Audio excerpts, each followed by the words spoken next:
มันเบิดกับเบิดนั่งที่บ่อนะสบายดีสบายดีสวัสดี FC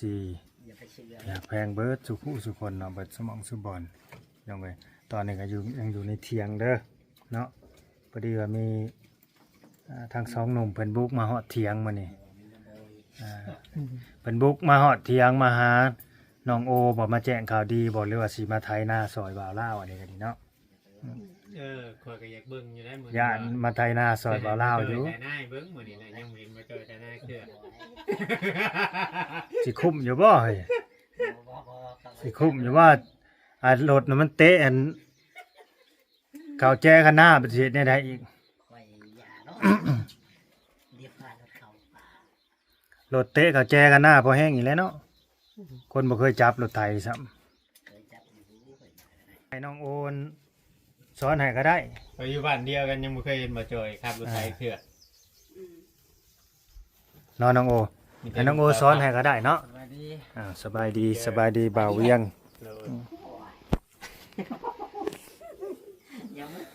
ก่อนกระทั่งได้เปิดคลิปแล้วว่าเจอบ่าวจ่อย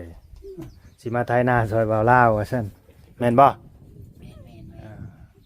มาเบิ่งไถนาเด้บ่แม่นจะใช้ครับใช้บังคับเอาบ่มานี่บังคับแล้วใส่กดบังคับบังคับแล้วสิบอกตัดก่อนโลดน้องโอนี่สิมีข่าวดียังบ่เนาะมื้อนี้มาเวียงบุกมาฮอดพี่เลยกับทักทายสบายดีพี่น้องเนาะ FC เบิดสุขทุกคนทั้งเนาะย่างออกมาทางบ่กำลังฮอดเรือนเพิ่นบ้านเพิ่นพอดีเจอพอดีบ่าวลาวเขาไปหับเด้มื้อเช้านี่เจอเฮือนพ่อใหญ่ย่างเงินเฮือนในบ้านไปเพิ่นแม่นบ่คือเด้อไก่บ่ได้ใกล้ปานใดได้นาเราค่อยว่าแต่ว่าเสียหายเบิดแล้วน้องแต่นี่เนาะว่าบ่าวลาวบ่ไปหับนี่แล้วนี่ย่างไปเองอีกข้อยคิดว่าหนุ่มโอยเพิ่นนั่นหาเฮ็ดเลาะมานะโอ้ยเนาะดูไปนั่นแล้วว่ะ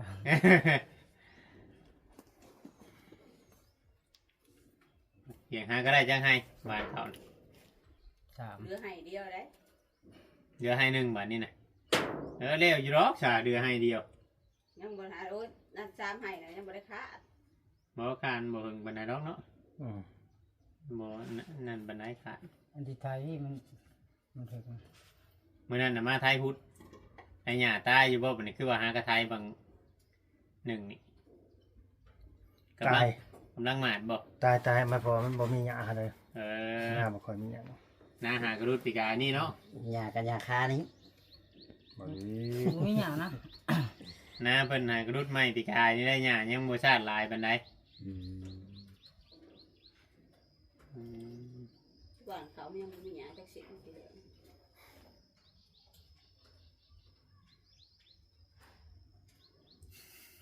ยิ้มยังนุ่มโอยฮะเป็นอะไรเพิ่นเปลี่ยนชื่อให้ใหม่คักอยู่บ่คุ้นอยู่บ่คุ้นเลยคุ้นอยู่เนาะชื่อนี่ได้บัดนี้อย่าเอิ้นสมมุติว่าไปเอิ้นโอ้ไปเอิ้นเบาดิเจ้าก็สิคานบ่จ๊ะบ่คานแล้วต้องฟังนางเชียงก็แล้วเนาะเพราะปกติจังเทื่อคำอยู่หันจังเทื่อเฮาก็เอิ้นโอชื่อได้หมอดีเนาะจังเทื่อว่าจังเนาะบ่นี้อย่าว่านี่ได้ต้องฟังคักๆเนาะคอยอยู่พี่เจ้าอยู่หุ่นเจ้าเอิ้นคอยก็บ่คานแล้วบ่น้องโอพี่น้องไปทางนี้ครับเพิ่นเปลี่ยนให้เปลี่ยนเป็นชื่อโอบ่เคยมีไผคือเปลี่ยนให้จักเทื่อบ่ตั้งแต่ที่ได้มาบ่มีผู้เดียวนี่แหละนี่แม่ฮักเพิ่นนี่ให้เปลี่ยนชื่อเป็นหนุ่มโอก็เลยตามใจเพิ่นซะเพราะว่ามันก็บ่ได้เสียหายหยังหั่นน่ะหนุ่มโอก็สื่อม่วนอยู่ยังบ่ง่ายว่าเพิ่นยังบ่ได้ปะโตโอคือเก่าเนาะบ่ปะแต่ตัวย่อเลยเอาตัวย่อออกย่อยงย่อยงยอยักษ์ก่อนชาไทยกับยอยักษ์ หากมักอยู่คือเก่าบ่ได้ว่าบ่มักเนาะมักเนาะ มาคือเก่าแล้ว อืม ยังตัวอ่ออยู่คือเก่า เมื่อวานนี่น่ะไปใช้ชำเมื่อวาน นอนวัน อยู่บ้านนะ แม่น อ๋อมื้อชื่อนั่นเนาะไปในนาว่าเซนเนาะ แม่น มื้อข่อยอันหยุดนะพี่น้องไปนาว่าเซนบ่ได้มาสองมื้อข่อยก็บ่ได้มาทาง ไถนาวะ ไถนาอยู่มื้อน่ะไถให้หนึงมัน ในร้านบ่เฮ็ดปกมัน ฮะ ในร้านบ่เฮ็ดปก ได้ชำทายให้เบิ่งเท่านั้น เดี๋ยวนี้น้อยก็เอา ท่านได้เป็นหลอกซ้ำนะมีแต่ตีนมันน่ะซื่อ อืม ยังประมาณนี้ครับอันหน้าดินน่ะเขาขุดลงไปเบิ่งเห็นน่ะขุดน้ำมันท่านใดนั่นครับ ไปขุดเอา ขุดเอาแบบแกงก็ยังแบบ ยังเป็นซาพวกอยู่นะ มันไปขี้ปวก ก็เลยกินไม้ปีมันได้กินตอนมื้อนั้นนะได้กับบ่ได้ไปเลยแม่นางวิวไป อืม ง่ายกันหังกันบ่ได้หลายเลยเขาเจ้าเอาไปขายนะซ้ำนั้นนะ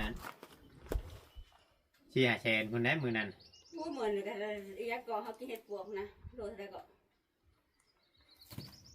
โล300 โลละ300ชื่อใช่ เป็นครั้งแรกเลย ชื่อนครพนมคุณบอก อ่ะ คือคนลาวไปขายอยู่ฝั่งนั้น อืมเฮ็ดโหดอันนี้ชุมเจ้ากันเนาะ ขามาเลย น้ำมาบ่จ้ะเอาไหมยิงน้ำมัน ครั้งแรกได้กินเห็ดปวก อ๋อข้ามาเลยไปนั่นเห็นอะไรคือว่าไปคือเขาลังเตะกับไป ไปนำกัน บ่เอาน้ำปุ๊บ เอาน้ำพ่นห่วย เขาลังเตะกับไปอยากไปเที่ยวบ่หนุ่มโอบ่อยากไปบ่ ไปกันแล้วไปเถื่อหน้านี่สิเอาน้องโอไปนำได้ เออ บ่เอาข่อยไปนำเลย เคยไปบ่บ่เคยไปเคือ ไปบ่ ข่อยก็ยังบ่เคยไปเคือได้ตลาด ไปก็มาแต่เช้า มันเปิดตอนเช้าใช่บ่ อืม เอามาช่วยบ่ทันตลาด อืม โอ้เขาก็เปิดแต่เอาง่ายๆซะย่านเขาบ่ได้นอนย่านเขาบ่ได้นอนเลย พวกนั้นนะ พวกตลาดน่ะเขาเต อ๋อ รียม ขับ เล มือย ขับมือใดมือตลาดมันบ่ อยากไปนะมาแต่เช้าผมขอไปส่งเด็กน้อยมาเลยเขาชิโน อ๋อ กลับออกมา อืม มันมีวันจันทร์กับวันพฤหัส คนลาวก็ยังได้ไปขายอยู่พุ่นเนาะ โอ้ย หลายโพด มีแต่ แถวด้วยมึงเงี้ย มีคนลาวหลาย ขายกำไรนะ เขาให้เอาก็ไปบ่ หายไป เออ มันหลายโพ ปลูก ด ไปปลูกไปปลูกนี่โอ้ย เต็มพ่ออันพ จั ว ง ก หวัด เขา เน็ตซิม เขาหอยขายอยู่ทางนี่เขาจังขายเพลงเนาะบางเถื่อ ไป เนาะ เติมให้เลยนะบ่ไปแล้วเสียไปเติมให้ ไปเติมยังนะบ่จ้ะ เติมซิม เงินเบิดบอก แจ็คไปหมดบ่หมดแล้วตั้งแต่ก็ไปแต่ตอนนั้นเขาจะมันหมดแล้วบ่ อื จัก มได้จังให้ไปไทยนาบ่เซนมัน สี่ให้ ก็คือได้หน่อยแท้คือว่ามีแต่หน้าให้น้อย ก็ให้น้อยแล้วบ่ ๆให้น้อยแบบหน้าคอยเขาเบาอยู่ ย่างจนลอยวัดแถวแพงเพื่อที่ เพื่อจะยุดให้หนึ่งหน้าแถวนั้นคอยเห็นนะตรงนี้หน้าเขาเบาเซนไปจักปรับกว่าหมู่แถวนะที่ประบอกนะเขาปรับเห็นในหน้าให้ใหญ่เกี่ยวนี่ก็เพื่อสิแล้วไงหนึ่ง เกี่ยวยังใครเนี่ยได้แบบเรียก หา งาน ส่วนลายชุเพิ่นตัดเอาจักตัดเอาเน้นกวดไปแล้ว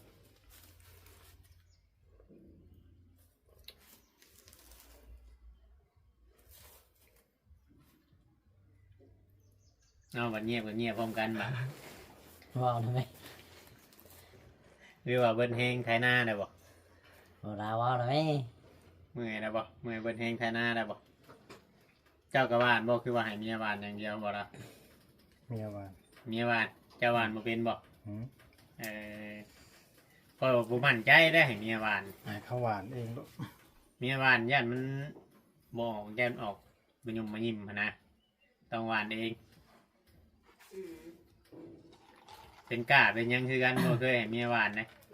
ให้เมียบ้านลกเนี่ยจักแน่ได ห กล้า ก่ กั อน ยคือก่อยข่อยบ่มั่นใจได้แฮะ เราหวานเราเองก็โอ้ยบ่คักเราอ่ะเราก็บ่หวานเด้อให้เราหวานเทื่อนึงน่ะบ่คักตัวเองหวานแค่นี้ เมื่อวานนี่น้องชายไปหวาน โอ้ยคุณนี่ปลูกมังไม้บ่ค่อยเป็นหมา น้องชายไปหวานรถอัน บ่าวลาว บ่อนะเบิดหน้าให้หนึ่งน่ะเบิดเข่าโฉบหนึ่งให้ก็ให้บ่ได้น้อยลงใหญ่เติบอยู่เข่า ให้ละสอบ เข่าประมาณ40ปลายนี่แหล้วมันหา ให้หนึ่งนะ มันหาบานเบิดโฉบหนึ่งมันมาบุกเข่าบุพอยมันชงจิตทีโพดว่ะ 40 ปลายคำมัน เป็นอะไรหนมโออันเรื่องที่ดินที่โดนเป็นตาได้ปิดอยู่บ่คือว่ามันนั่นคือว่าประมาณมันผุดสิได้ปิดบ่เป็นในคลิปบ่เราว ฮะ ยังบ่ฮู้บ่บ่เราวยังบ่ได้บอกบ่ บอกเราเงียบ เลื่อนไปแล้ว เดือนอีกแต่บ่ เลื่อนนี่นะ อ่า ที่แรกว่าสิปิดนั่นแหละคิดว่าสิได้งบเนาะ อื มันยัง ม บ่ได้งบแล้วก็เลื่อนไปอีกแล้วบัด ว่าเราเห็นในคลิปมื้อนั้นว่าประมาณวันพุธเนาะ แม่นเอา ว่าสิปิดบ่พูดกะค้านว่ะ อืม บัดนี้บ่จันกับพระหัตถ์เลย เดือนไปอีกในเรื่องมันดินเดืองโดนอันนี้สิถามเบิ่งแบบว่าสมมุติว่าได้ดินแบบเป็นของตนเองแล้วนี่สิอยู่ดินตัวเองโดยบ่คือว่าจะเท่ามีนั่นนี่หรือว่าสิเอาแบบชื่อเตียงไปอยู่แบบเอากระตังไปขังทั้งมันแบบอยู่เว็บชั้นบอกตัวในใดนโมแบบเพื่อความสบายใจของตัวเองมายังนะ ฟังมันก็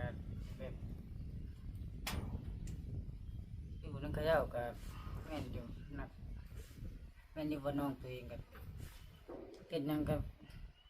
แบบว่าครับนี่มันก็เกรงใจเขานี่ ยังไม่อยากร้อยปานใดเนาะ แม่น บางเทื่อบางที่ถ้าเฮาได้ปิดดินปิดโดนไปแล้วนี่บางเทื่อบางที่สมมติว่ามีผู้รักผู้ใหญ่แบบชื่อเตียงชื่อหยังให้อันนี้เนาะเอาแบบเฮ็ดคือหลายๆเฮ็ดที่ผ่านมาพี่เนาะแบบว่ามีเตียงหรือว่ามีห้านเฮ็ดห้านขึ้นแหละได้สังกะสีบ่มาขังมายังเฮือนเขานางดอยเฮือนเขาไอ้เกิ่งตะกี้นะเนาะ อืม หนุ่มโอเราก็เป็นคนโสดเด้แบบอยู่ง่ายไม่ยังง่ายอันเด้ ปลูกกระต๊อบอยู่ว่า แม่นแต่สิใครกลัวได้กว่าว่ะวันนี้แหละเรื่องกินเรื่องอยู่หรือว่าเป็นมายังกับเฮาเฮ็ดกินเองเฮาอยากเฮาเฮ็ดกินเฮาบ่อยากได้ก็ย่าแบบนี้นะมันจังสิบ่มีการนั่นตีกันนะใครบ่จด นี่พอ จะว่าสิมากับพ่อเพชรไปจักบ่แม่นไปหาหยังหาอันนั้นสัญญา โล เพราะว่ามันนั่นเด้อันนี้แบบว่าง่ายๆว่าเฮ็ดอยู่เฮ็ดกินเนี่ยคือเขาเว้าอันนี้คือเมื่อวานนี้ทางพ่อเจะเองก็เว้าอยู่ก็เราให้เราฟังในเรื่องการหนึ่งข้าวหนึ่งน้ำมาอย่างนี้แหละพี่น้องไงเนาะว่า ห้วย บางเทื่อบางทีก็อยากให้น้องโอน้องเอหนึ่งข้าวหนึ่งย่างแบบนี้นะมันบ่อยากแม่นแนวเลยเราอ่ะแต่จอยน้องเคยสิมาใช้ดุงใช้หยังนี่บ่ได้ได้เราอ่ะ อืม คือเราเอาไปสั่นคือไปก้มเล่าอีกพี่น้องไงเนาะที่ว่าในไร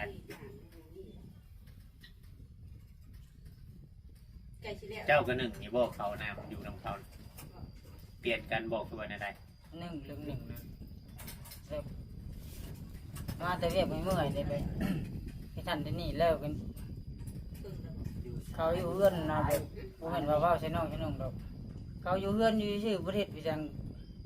ผมเห็นว่านี่ใช่น้องนี่ก็แล้วที่ก็ใส่ซาผัวตัวเองเนาะอันนี้ผัวนั่งเล่นเกมไปหานอนเล่นเกมอยู่ก็ยังบ่บอกบ่แต่งอันนี้ก็บ่เคยเว่าจักเทื่อดอก มีอยู่มีแบบสิคิด ว่าง่ายๆ บ ว่า อกเลย แบบว่าเฮาไปเฮ็ดเวียกงานมาแบบนี้เนาะบางทีก็อยากพักผ่อนแบบนี้เนาะ แม่น สิที่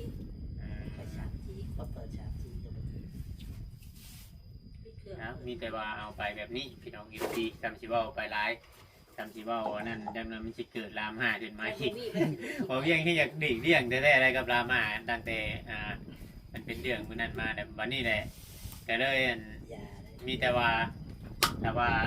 ผู้รักผู้ใหญ่เนาะเพียงเนาะก็ถ้าว่าเพิ่นสิปิดดินปิดดอนให้น้องโอนี่คือบ่เวียงเว้าหั่นแหละมีแต่ว่าเฮ็ดห้านหรือว่าผู้กระต๊อบอยู่คือเขานั่งร้อยไอ้เกิงตอนนั้นแต่อยู่ดินอยู่ร้อนตัวเองแหละผู้รักผู้ใหญ่เพิ่นชดช่วยมาทีละเล็กทีละน้อยก็เฮาจังคอยสะสมไปในการเฮ็ดแล้วก็การใช้ชีวิตของเรานี่เฮาเชื่ออยู่เพราะว่าเราเคยอยู่ตัวคนเดียวมาแล้วเคยอยู่ตัวคนเดียวมาแบบว่านี่ก็มีอยู่พี่น้องก็มีงบมีหยังเข้ามาสมทบ มี ทาง งบ บ่อลาวอยู่พี่น้องเลยเนาะ มีงบอีก มี แล้ว งบ มีงบอยู่พี่น้องเลยเนาะ ปิดเลยบ่มื้อนี้งบนี่ปิดเลยบ่ โอ้โหมาจากน้ำบ่อลาวแล้วตัวสิปิดบ่ปิดแน่กันเนาะ ว่ากันมันจุบไก่ปิดเลยเลย มีงบอยู่พี่น้องเลยเนาะ อ่า เป็นอะไรดีใจอยู่บ่มีงบ โดย ฮะ โดย ดีใจเลยเนาะน้อง ดีใจบ่น้องโอ แม่น เจ้าลองเล่ามึงอยู่ว่าก่อยมีงบมาเท่าไรหมด เดานั้นมันก็ยากแล้ว ดาว เชับ ดาวสูงไว้โลด ๆเออ เพราะว่าเขายังขาดงบอยู่21,500 อืม ตอนนี้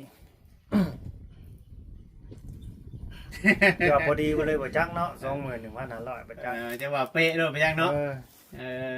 ก็บอก50,000ก็บอกไม่หน่อย เออเอาเป็นอันคลิปหน้าก็แล้วเนาะจังสิได้อันเฉลยอันเรื่องงบเนาะว่ามีเท่าไรเนาะ ไม่แล้ว ไอ้พี่ใจเย็นเฮ็ดอันเย็นสูตรว่าเราก่อนว่าเราพาเฮ็ดได้ตัวนี้น่ะ เก็บหน้า เอาไปคลิปหน้าได้ก็แล้วกัน ในคลิปนี้ก็สิชำนี่ก่อนได้ฉากนี้แต่แจ้งให้น้องโอเพิ่นดีใจไว้ก่อนแน่เนาะบ่จอย แมน เอาคลิปหน้าก่อน เพราะว่ามันก็ยืนยาวพอสมควรได้คลิปนี้ก็ได้มันนี้ก็ตามมาถึงที่พี่น้องเลยแล้วก็จะไปเบิ่งทั้งน้องโอน้องหยังเพิ่นไถหน้าวานเขากำบ่จอยเป็นคนขับรถไถต่อไป ไปเบิ่ง ไปเบิ่งผลงานเนาะ ต้องไปเบิ่งผลงานนำได้นั่นคือว่ามีแม่ๆ FC อยากจะซัพพอร์ตได้พี่น้องเนาะเติมกันเข้ามาอีกได้สมมุติว่างบยังบ่พอนู่นนั่นนี่ก็หรือว่าอยากจะซื้ออันเป็นเครื่องครัวบ่เนาะเพียงเนาะเป็นถ้วยเป็นบวงต่างๆเนาะพี่น้องเพราะว่าหนุ่มโอนี่เราเข้ามาอยู่น้ำน้องนี่เราก็บ่ได้มีอิหยังแล้วอยู่แล้วนะอยู่เพื่อนเก่าเราก็บ่ได้มีอิหยังอยู่แล้ว คอยกับเราจัก ก็คือว่ามีแต่ว่าสมมติว่าผู้ใหญ่เพิ่นซื้อให้เนาะอีหยังก็ให้เก็บรักษาได้บัดนี้นะโมเมนต์ว่าคือที่ผ่านมาเนาะคือของเขาอันน้องๆเจ้าอันนี้เขาก็โมเมนต์ว่าเว้าดอกก็หลายอย่างพอสมควรตามที่ไอ้ไล่เบิ่งคลิปแต่ติดตามมาเนาะว่าเป็นเครื่องอยู่ครัวกินมันยังต่างๆนะเครื่องครัวเครื่องใช้ในเฮือนในชานนะ บ่แล้วก็ตกขี้ยาเสียหายบ่นุ่มตุ้มเต้าไปเป็นถ้วยเป็นบ่วงหั้นนะก็คือน้ำเพื่อนชุมเฮาวัดชื่อ5 ปี10 ปีก็ยังเห็นคือเก่าหั้นนะเนาะ อืม มันแบบการเฮาบ่รักษาเนาะ อืม อันนี้เฮาก็อยากให้รักษาแนวใดที่ผู้รักผู้ใหญ่เพิ่นชื่อให้ อินดอนคือกันก็มีแต่ว่าเพิ่นเฮ็ดกฎใหม่แล้วคือมื้อนี่สมมุติว่าทางผู้รักผู้ใหญ่เพิ่นชื่อตื่มก็แม่นขายบ่ได้พี่น้องเอ้ยต้องใส่ซื้อใส่หยังให้มันตกแตกเรียบร้อยห้ามขายให้เพิ่นซื้อให้อยู่บ่แม่นว่าเพิ่นซื้อให้เฮาขายถ้าเมื่อเฮาอยากขายแล้วนะเฮาบ่จำเป็นต้องให้เพิ่นซื้อให้เฮาอยู่หม้องใดก็อยู่ไปโลดแบบนี้นะ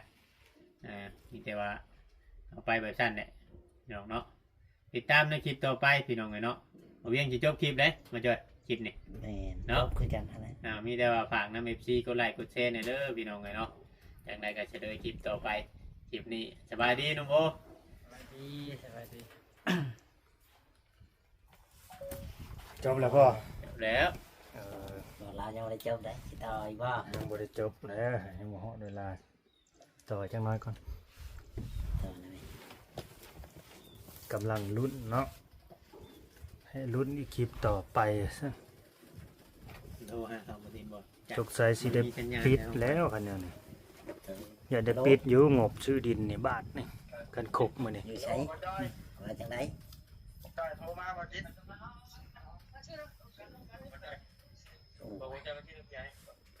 มีหยังบ้านนี่ ยังอยู่พุ่นไหนเดี๋ยวนี้นะกี่ว่าเพิ่นตามมา ใช้ไปสิมา ตัวเองเลยบอกว่าจะ จบก็จบซะพี่น้องเอ้ยเนาะ อย่าเจ้า จบก็จบแล้วมันก็รอลุ้นนำเพิ่นนั่นแหละว่าสิมีข่าวดีหยังสิมาปิดงบซื้อที่ดินให้บ่มื้อนี้หรือว่าจังใดปิดบ่ปิดก็ดีใจไว้ก่อนแหละนะเนาะน้องโอเนาะ เลย แค่ได้ยินข่าวว่าสิมีมาสมทบเนี่ยนี่ก็ดีใจไปแล้วนะความหวังความฝันมันก็ยามหมอจอจันเข้ามาแล้วพี่น้องก็เริ่มสิเป็นจริงแล้วก็ตามนั่นแหละเนาะถ้ารุ่นนี้บ่าวเวียงเพิ่นสิว่าจังใดปิดหรือบ่ปิดก็สิได้ฮู้นํกันพี่น้องเอ้ย ในมื้อนี้ ในมื้อนี้ อืม สบายดีน้องโอ้สบายดีเนาะ